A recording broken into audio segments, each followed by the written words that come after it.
बिस्मिल्लाहिर्रहमानिर्रहीम। अस्सलाम वालेकुम। पाकिस्तानी बहन और माँ ने एक ही रात में एक जैसा ख्वाब देखा। दोनों ने ख्वाब में क्या देखा? सुबह हुई तो दोनों चौंक गई। अस्मा के भाई अली को बैरून मुल्क मुलाजमत दिलवाने के बहाने एजेंटों ने सऊदी अरब में मंशियात की स्मगलिंग पर लगा दिया। अली को सऊदी अरब में सज़ाएं सुनाई गई। आज तक इनके ख़ानदानों को इनकी कैद और इस पर मौजूद मुकदमे के बारे में कोई सरकारी नोटिफिकेशन नहीं मिला है और ना ही इन्हें ये बताया गया है कि आया इन्हें कभी बरी, माफ़ या डिपोर्ट किया जाएगा या नहीं, और ना ही ये कि इन पर आए इल्ज़ामात को गलत साबित करने के लिए इन्हें क्या करना होगा। 3 साल पहले मैंने अपने भाई को ख्वाब में देखा। आखिरकार वो अपने घर आ गया था। नींद में मुझे ऐसा लगा कि हमारे सारे दुख ख़त्म हो चुके हैं, हमारे मसाइल हल हो चुके हैं और हमारी मुश्किलात का दौर ख़त्म हो चुका है। इन चंद मिनटों के लिए मैं बहुत खुश थी। जब सूरज तुलू हुआ तो मेरी वालदा ने मुझे बताया कि उन्होंने भी यही ख्वाब देखा है।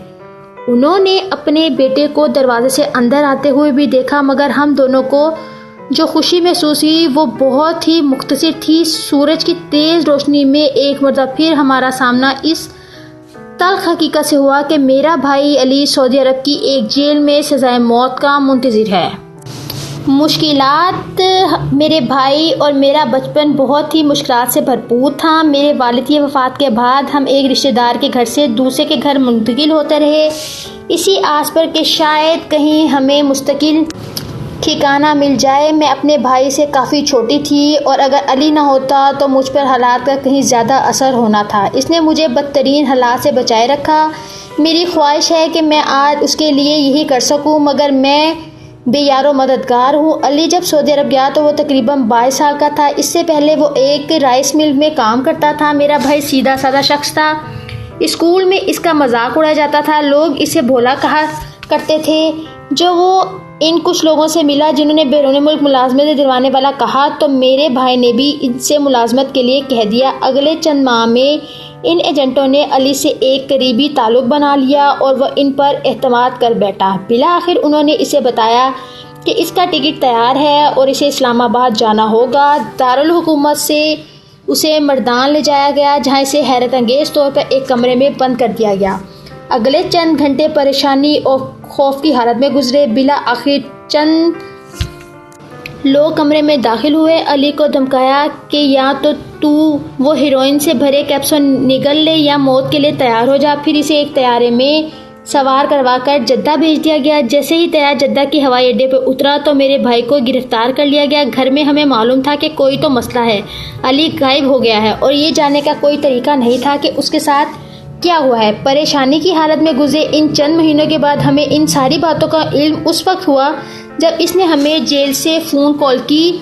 हम इसके लिए कुछ भी नहीं कर सकते थे। हमें तवक्को थी कि सऊदी अरब में पाकिस्तानी सफारतखाना इसकी इमदाद करेगा, मगर उसे सज़ाए मौत सुना दी गई और साथ ही हमें भी, क्योंकि हर सुबह हमें ये लगता है कि क्या मालूम आज का दिन ही अली का आखिरी दिन हो। अली की एक बेटी है जो इस वक्त 5 माह की थी जब अली इसके रोशन मुस्तकबिल की चाह में तैयारे में सवार हुआ था। अब वो 4थी जमात में है। कभी कभी वो स्कूल से वापस रोती हुई आती है। हम इसे बता चुके हैं कि अली क्यों वापस नहीं आ सकता, मगर फिर भी जब वो दूसरे बच्चों को अपने पापा के साथ घर जाते हुए देखती है तो अपने वालिद की कमी महसूस करती है। चुनाचा अब हमारा घर सिर्फ 3 खवातीन और एक बच्ची पर मुश्तमिल है। मेरे वालिदा मफलूज है और बिस्तर पर रहती हैं। वो दिन में 5 मरतबा नमाज पढ़ती हैं और अल्लाह से हर वक्त वापस लौटा देने वाले की दुआ करती है। जब वो अली से फ़ोन पर बात करती हैं तो सिर्फ एक सवाल पूछते हैं, बेटा घर कब आओगे? हम अली की वापसी सिर्फ अपने ख़ानदान की तकमील के लिए नहीं चाहते। इस वक्त सिर्फ मैं कमाती हूँ और हम लोग बामुश्किल अपने खर्चात पूरे कर पाते हैं। अगर मेरा भाई वापस आ जाए तो शायद हमारी किस्मत पलट जाए। जेल से मेरा भाई मुझे गैर मुल्क की जेलों की खौफनाक कहानियाँ सुनाता है। पाकिस्तान से ताल्लुक़ रखने वाले इसके साथी कैदियों को हुकूमत पाकिस्तान से कोई मदद नहीं मिलती। अदालत में सब लोग अरबी में बात करते हैं और पाकिस्तानियों को कुछ समझ नहीं आता कि क्या कहा जा रहा है और अदालत में क्या हो रहा है। कई कैदियों ने लाइल्मी में इतराफ़ी बयानात पर दस्तखत कर दिए। जेलें अपनी गुंजाइश से ज़्यादा भरी हुई हैं और कैदियों को جلد کے امراض لاحق ہو جاتے ہیں، سزائیں اپنی مرضی سے تبدیل کر دی جاتی ہیں اور کئی قیدی جو پہلے عمر قید کاٹ رہے تھے انہیں بغیر کوئی وجہ بتائے سزائے موت میں منتقل کر دیا جاتا ہے۔ میرا بھائی مسلسل اس خوفزدہ زندگی گزار رہا ہے کہ وہ کسی بھی روز ہمیں الوداع کہے بغیر رخصت ہو جائے گا۔ ہر دن کے اختتام پر میں بخوشی اپنے آنکھیں بند کرتی ہوں۔ جب میں سوتی ہوں تو میں نے بے یار و مددگار نہیں رہتی۔ میں اس ظالم نظام، اس لاپرواہ حکومت اور اس بے حس معاشرے کو پیچھے چھوڑ دیتی ہوں۔ میں مالی مشکلات، کمر توڑ اداسی اور مسلسل خوف کی حدود سے باہر نکل جاتی ہوں۔ جب میں سوتی ہوں تو پر امید ہو جاتی ہوں کیونکہ ان چند گھنٹوں میں ایک مرتبہ پھر علی کو دیکھنے کا امکان نظر آتا ہے، چاہے خواب میں ہی کیوں نہیں۔